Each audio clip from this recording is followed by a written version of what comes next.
Hi everyone, this is Rachel Nolan and this is my case study for AEP 858 called Everyday Counts. So starting with the standard that goes with this, it's the NELP Standard 6, specifically 6.2, that program completers understand and demonstrate the capacity to evaluate, develop, and advocate for a data-informed and equitable resourcing plan that supports school improvement and student development. So hopefully I hit that throughout this presentation. I have some keywords highlighted as we go through. So our case summary, Mr. Rhodes is a first-year principal at a medium-sized suburban high school. It seems to be a really good school. People like to stay there. Teacher turnover rate is pretty low. Many of the teachers have been there a really long time. They only hire maybe one or two new teachers a year. It's called Golden Oak High School.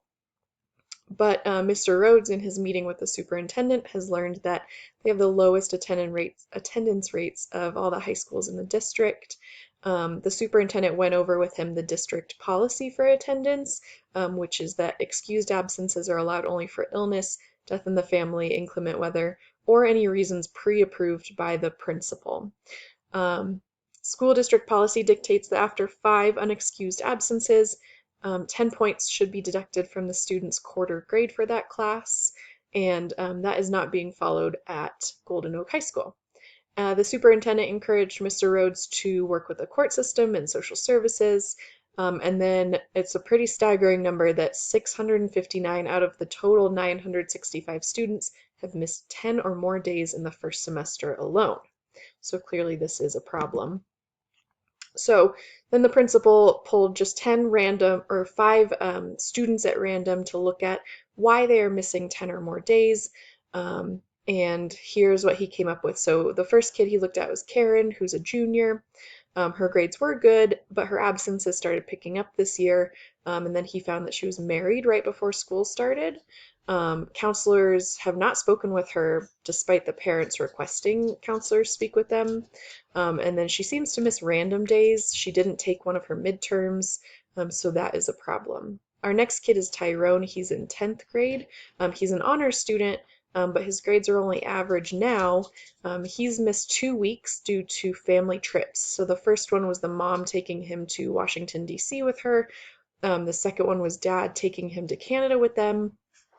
Both parents wrote handwritten notes and said that his work would be done in time and that they were taking him to museums and there was educational benefit. The teacher did excuse the second week of his absences despite that not following the district policy. Christina, who's in 9th grade, has missed 4 days in a row on 3 separate occasions for church meetings.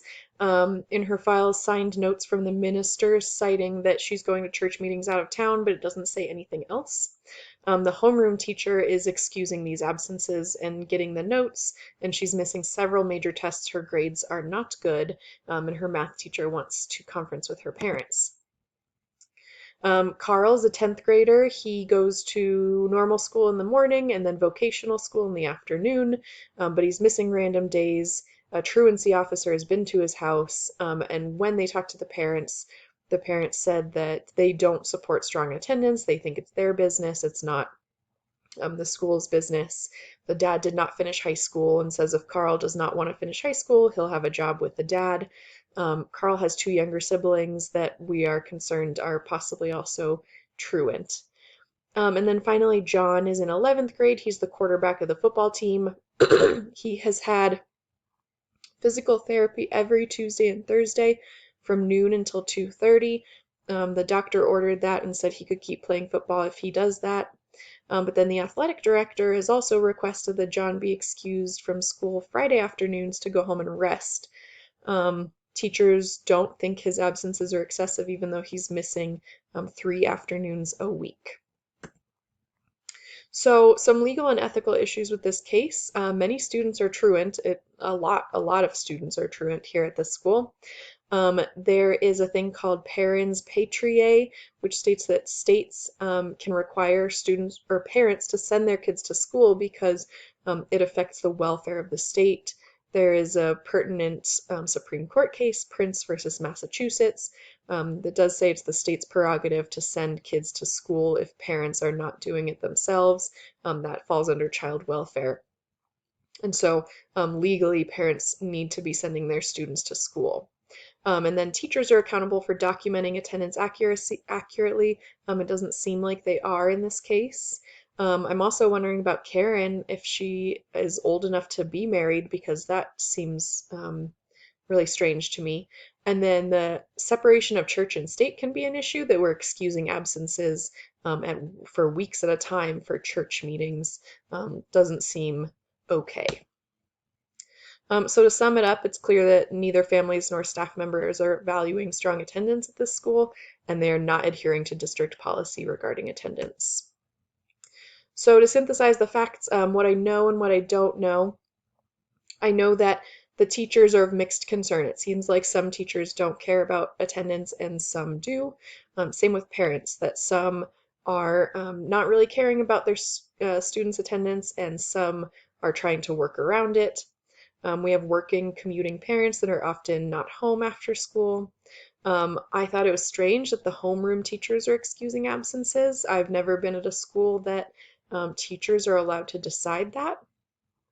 I'm wondering if there's an attendance secretary or a phone number that parents call, because it seems like they're sending in notes as opposed to calling and talking to someone. And then I'm also wondering why the counselors have not met with Karen and her parents despite their requests. The place, it's a suburban school, mostly middle class, some lower class, some upper class. I'm wondering how far away the vocational school is for Carl to drive there or get there. I guess he's in 10th grade, so he may or may not drive. I'm also wondering how far away is the physical therapy clinic that John has to go to. And then the program, clearly the superintendent is concerned and wants this to be fixed. The athletics program is affecting student attendance, and they seem to think that sports is more important than grades. If there is an attendance secretary, how has he or she been trained?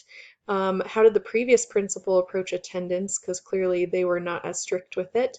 And what other new changes is the principal trying to make? Because when a new principal comes in, they can definitely shake things up, but teachers can be weird about that if they're trying to make too many changes at once. So to review the information, teachers seem set in their ways. They might react negatively to new policy enforcement. Superintendent definitely wants this resolved. Parents might be upset. They might not even know what the policy is. The athletic director definitely needs to be talked to. Students' grades are being affected, and what we need to focus on is what is best for all students. And I think the questions that I still have are not preventing a decision for me. There's things I'd want to investigate, but I think my options are pretty clear in this case. So option one would be to let the attendance management continue as it is. Be pretty flexible, excuse a lot of absences. Teachers don't seem to mind how things are going right now, and some of these absences might be beneficial to students, like the DC trip. He got to go to the Smithsonian, so maybe that was beneficial to that student. Option two is to immediately enforce attendance policy as it's written. Just starting that day, don't excuse those absences, except for the stated reasons. You have to start enforcing that 10-point deduction policy, and then those students who are already truant need to be brought up to truancy court. Option three would be to slowly roll out the enforcement of policy, starting maybe next quarter or even next school year, depending on what the pushback is. That would include training staff members on policy, sending out communication to parents and students. So some pros and cons of each of those. Option one, doing nothing, would definitely avoid shaking things up. Teachers wouldn't be upset with the principal, parents wouldn't be upset, students would continue as usual, and the athletic program would be unaffected, and people seem to really care about football. The cons of this would be the superintendent would be upset, and that is the principal's boss. Student grades are going to continue to be affected negatively. The principal is not showing much authority as the new school leader, and the students are learning that rules don't matter. Option 2, acting immediately. The superintendent would obviously be happy with this. Student grades would start to improve. The community eventually would understand what the importance of attendance is, and we're following the law by enforcing attendance. Some cons: teachers are going to react negatively to sudden change. I've seen that happen in my profession too. Parents might not even know what the policy is, and this may seem unfair. It might seem unfair to students as well. And now the principal has a backlog of truant students to start dealing with. Option 3 is the slow rollout.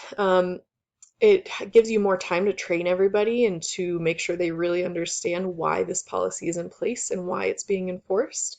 So it's more time to train teachers, it's more time to let parents know what the rules are and let students know what the rules are. The superintendent can see that change is being made, so while they might not be as happy as an immediate action, they'll still see that progress is happening. And you wouldn't have to take the retroactive steps. You wouldn't go back and start enforcing truancy for rules that the kids didn't understand. Cons: students are going to continue to miss school until this is enforced, and so their grades are going to be affected. The progress might not be fast enough for the superintendent. It might allow time for people to really try to push boundaries and see what they can get away with.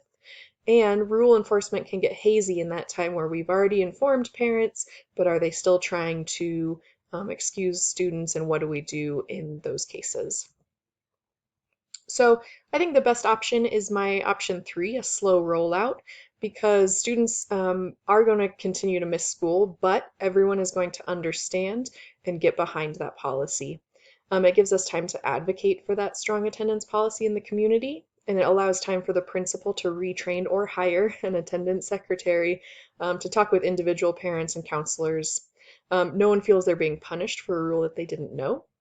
The superintendent feels at ease that change is being made, and then the principal can take time to evaluate what kind of pre-approved absences he's going to allow, and establishes himself as the leader of the school without seeming like a tyrant that's coming in and changing everything. So my steps here: first, I would want to gather data on absences versus grades. I'm assuming that we're going to see a trend that more absences equal lower grades, but because there's so much variation in student population, we might have to look specifically at cases, like Christina, who was getting good grades, and as her attendance slipped, her grades slipped as well, or like some of those other students. So I would want to gather data to show to our stakeholders. And then at the next staff meeting, I'm going to give that data to teachers and have them analyze and come to conclusions in their groups. And then once they can see that correlation between attendance and grades, then talk about this attendance policy is what is best for students and their student development. And then ask for questions and concerns from the staff, definitely, and tell them that homeroom teachers are not going to be excusing absences moving forward. That needs to go through the office. I would send out communication to parents about the attendance policy and enforcement, and then if it seems like a lot of parents need to talk about this, I would want to hold an open forum with the superintendent to really field any questions and concerns that they have. I would have homeroom teachers communicate the policy with their students, similar language to what was sent out to parents.